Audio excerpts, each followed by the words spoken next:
Vergaberechtsreform, das ist eines der größten Gesetzgebungsvorhaben in der Vergaberechtswelt, was rausgekommen ist. Wir haben eine neu strukturierte Vergaberechtslandschaft. Die Regelungen sind deutlich zahlreicher geworden. Insbesondere die Bereiche Liefer- und Dienstleistungen in der Vergabeverordnung konzentriert. Also die VLA im zweiten Abschnitt und die VF fallen daher weg. Und ganz neu wird es eine Konzessionsverordnung geben, also Konzessionsvergabeverordnung, die also erstmalig gesetzlich geregelt ist.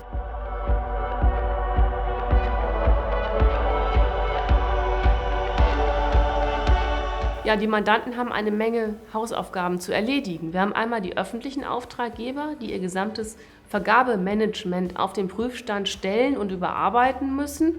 Auf der anderen Seite haben wir natürlich auch die Bieter, die sich überlegen müssen, dass sie jetzt wieder auch mit neuen Vorschriften konfrontiert sind. Die elektronische Vergabe ist eines der zentralen Elemente der Vergabereform gewesen, mit der Maßgabe, dass da ist die Umsetzungsfrist auch noch etwas länger, bis zum 18. Oktober 2018. Bei allen öffentlichen Auftraggebern in Deutschland der Vergabeprozess von der Bekanntmachung bis zur Erteilung des Zuschlages digital läuft. Das setzt aber sicherlich die Auftraggeber jetzt erstmal unter Druck. 2,5 Jahre sind jetzt noch.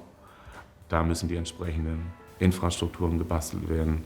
Da muss dafür gesorgt werden, dass sowas reibungslos funktioniert.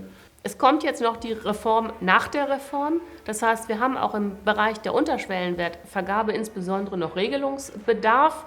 Im deutschen Vergaberecht ist eines der großen Mankos der Reform die Problematik, dass man die VOBA, die Vergabeordnung für Bauleistungen, beibehalten hat. Es wäre natürlich nur ein tatsächlich großer Schritt gewesen, wenn man in dieser VGV alle Vergabearten und alle Auftragsarten vereinigt hätte.